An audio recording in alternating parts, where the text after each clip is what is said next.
Before we get started, I just want to say I am not a spammer. Very sorry to those of you who subscribe to me for like the massive inbox subscription feed flood.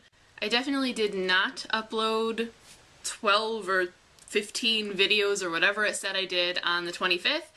That did not happen. Basically, YouTube is just glitchy. Those were really old videos, like beginning of the channel old videos, and YouTube treated them as completely new uploads and changed the date on them and felt the need to shove them in your faces. So I am very sorry. I did not mean to do that at all. I would never upload 12 videos in a day.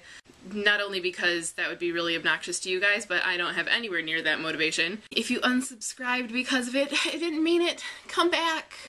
Alright, so normally I do these on the 1st, but I had some time today, so I thought I would go ahead and do my rewind for February. So basically this is a look back at what I read in February with a quick thumbs up, thumbs down rating. As I mentioned in my February TBR, most of the things I would be reading this month were fairy tales, but I'm going to start with the non-fairy tale reads. Siege by Sarah Moosey. This is coming out at the beginning of March in the UK, and I don't know if it's going to be released throughout the rest of the world or when, but I certainly hope it is. I have a full review of this up already on the blog, and you can, click it and check it out. But basically, this was a really hard one for me to review, and I finished it probably about 3 o'clock in the morning one night, and wanted very badly to just get up in the middle of the night and record not so much a review because it was too sort of fresh, but an impressions video, I guess, for you guys, because I was just kind of gutted at the end of this book. Real quick, it's about a school shooting, and it is certainly not for the faint of heart. I was a little leery going in and really unsure how it was going to turn out for me, and I think it would be a very difficult book for a lot of people to read. And it was a difficult book for me to read, but I think I kind of am able to tackle those subjects and not as afraid of those subjects as some people are, but it was still hard for sure. But when I finished this, if it hadn't been the middle of the night, and if I thought I could have made it through a video, I definitely would have recorded it for you guys, because I needed to talk it out. And to me, that's a really impressive trait in a book, that it makes you want to talk about it, or that it makes you need to talk about it, need to have a discussion. It makes it hard to rate sometimes. Like, how do you rate a book about murdering children 5 stars or whatever? But at the same time, anything that provokes that amount of discussion and is handled the way I think Moosey did a really good job handling it, to me does deserve that 5 stars. And sometimes even if you don't like the book, it can be something you'd rate highly just because it does provoke those discussions and those emotions. So this was really hard for me to review, and I kind of just muddled my way through the review a little bit. In the end, I think it's, if you think you can handle this book, and if it's coming out near you, or you're willing to buy it from Book Depository, which will ship it to you, worldwide for free, I think you should read this. And not just because it's a really compelling read, and it's very thrillery, like my heart was actually beating faster reading this, which is really rare for me, but more so because of the way the story evolves. There are some things that I think might put people off beyond just the idea of a school shooting, but it's more in the character of Leah and the way she sort of evolves throughout the book, and some of the things that she thinks at the end that just kind of hit you in your core, and really seem to get right at the heart of the issue.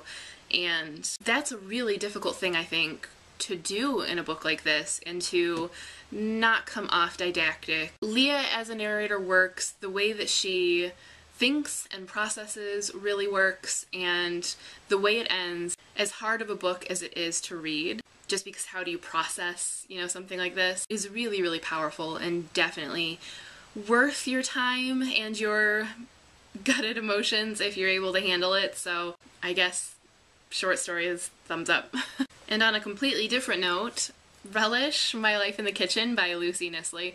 This is a foodie memoir told in graphic novel form, and I thoroughly enjoyed it. I'm a little bit jealous of Lucy's life. It's very sort of fun and refreshing format. It's just these little vignettes, these little snippets of her life, and sort of how food is this sort of powerful influence in our lives, and this sort of communal thing. And then it's interspersed with little recipes that are, illustrated and adorable, and they're actual recipes, you could cook them.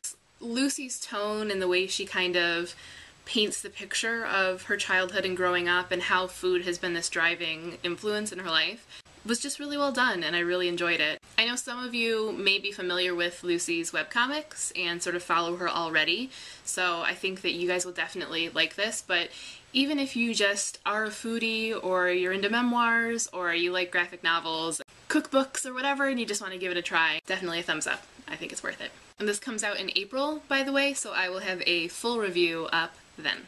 And now on to the sort of fairy tale things. Strands of Bronze and Gold by Jane Nickerson, which you've all seen my enthusiasm and eagerness for because it's a retelling of Bluebeard, and I love when the sort of minor stories or lesser known stories get retellings, and this is a really, really good adaptation of Bluebeard. If you're not familiar with the Bluebeard story, I don't want to spoil the book by telling you the story, so I would say you can read this even if you don't know Bluebeard, and it actually might even heighten the tension a little bit for you because you don't know what's going to happen. But basically, this works as a retelling and on its own.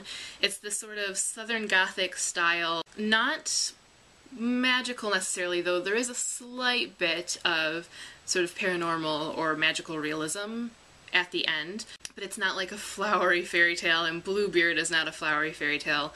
This is dark, it's very evocative. Jane really nailed the atmosphere, really made it believable that the main character would actually sort of start falling for this dubious character, and then as you see him kind of reveal more about himself and how controlling he is, you can believe Sophia's reactions, that sometimes she's able to write it off, but then the further it goes, the more she's like, this is a really bad situation that I'm finding myself in, and I don't know how to get out of it. And so there's this great tension and this great sort of slightly thriller aspect. Really works for the time and for the setting, and works really, really well as an adaptation of Bluebeard. Sophie is very likable and relatable as a main character. There really wasn't anything about this that I didn't like. I would highly, highly recommend it.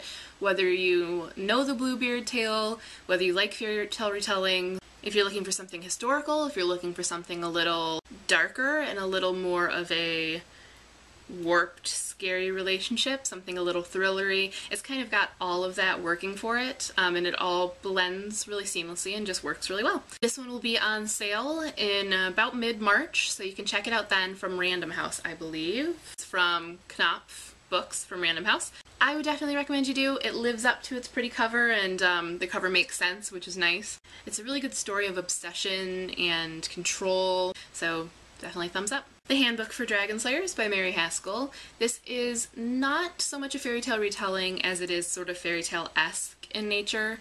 I'm going to be reviewing The Princess Curse by Mary Haskell, which I talked about in last month's Rewind, and because I was kind of so glowing and raving about that book and how much I love it, Mary got a hold of me on Twitter and was like, would you like to review Handbook? And I was like, yeah, very much so. So I'm going to review both of them for Fairy Tale Fortnight, and fortunately, both huge thumbs up. I love them just across the board. They're really good sort of older middle grade, so I think they work as YA reads as well. I just really, really love Mary's style. With these two books, she's kind of confirmed herself as someone that I'm gonna read. It's just a given now, because her worlds just seem so effortless. You know, they just really draw you in. I love the characters. I love the way things sort of evolve. I love that she doesn't cop out in the endings, and she doesn't necessarily wrap everything up with a nice little bow. They're finished, they feel complete, but they don't feel like cheesily so, if that makes sense. Tilda was a really great main character, and I have to say I really love sort of the way Mary builds her main characters, especially as great ones for young girls to kind of bond with and fall in love with and respect. I really have nothing bad to say about this or The Princess Curse. Just if you like middle grade, if you have a middle grader in your life, if you like adventure stories or fairy tale retellings or fantasy, if you like plucky main characters, if you just like good storytelling and good world building, I highly recommend Mary Haskell. That comes out in May, by the way, but I will be talking more about it during Fairy Tale Fortnight. Entwined by Heather Dixon, which was the Stack of 5 winner for this month, so I don't want to talk too much about it because I am going to have a video review of it. I will say it is a thumbs up, however, it had a lot to live up to, being as my favorite fairy tale is The 12 Dancing Princesses, and I have read 2 beyond amazing retellings of that, so it kind of struggled to live up to those, and I will talk more about that. I did find it enjoyable, but it did leave me feeling a little wanting. And then I also read another of these Stack of 5 choices. This one didn't get picked, but it very nearly did. Lips Touch 3 Times by Laini Taylor. This is not a fairy tale retelling so much, but it is very fairy tale-esque. It's 3 different stories, all that kind of revolve around this central idea of a kiss. They're all going to have something important to do with a kiss. And they're all somewhat folklore-based or mythology-based or something like that, so they definitely sort of have those fairy tale parallels, added to Laini's gorgeous, very fairy tale-ish writing, which makes me feel completely justified in including it in Fairy Tale Fortnight. As with everything I've read by Laini Taylor, give it a very big thumbs up.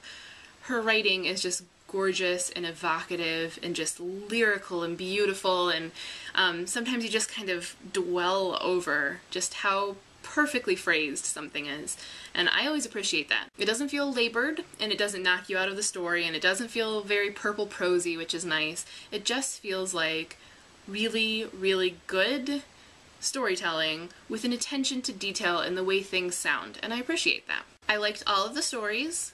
They're all very different, and I think it would probably be easy for someone to have a favorite story. I think for me, my favorite would kind of just depend on my mood that day, because I really did like all of them. I also really like that Laini was able to kind of get different things out of each story, and so the 3 of them together kind of work to make this whole that is bigger than the sum of their parts, which is always really nice. If you like Laini's writing, or you like that sort of very evocative lyrical style, you really can't go wrong with Laini Taylor, and I would highly recommend it, and we'll be talking more about it during Fairy Tale Fortnight. So that was all I read this month. I did want to get more done. I didn't end up reading Midwinter Blood or Jerusalem, which I had intended to read. Jerusalem I will probably read today though, so even though this video is going up today, it's still technically February, and this will still technically be read in February, but I'll talk more about it in my March Rewind. That is all that I read this month. Definitely let me know what you think in the comments of the books that I read. Make sure to stop back by tomorrow for my TBR for March, but that is all for me for now, and as always, happy reading! Also, if you haven't entered my big ol' giveaway, definitely stop by and do that. There's a lot of good stuff in there that you guys can win, and I'm gonna pack that box full.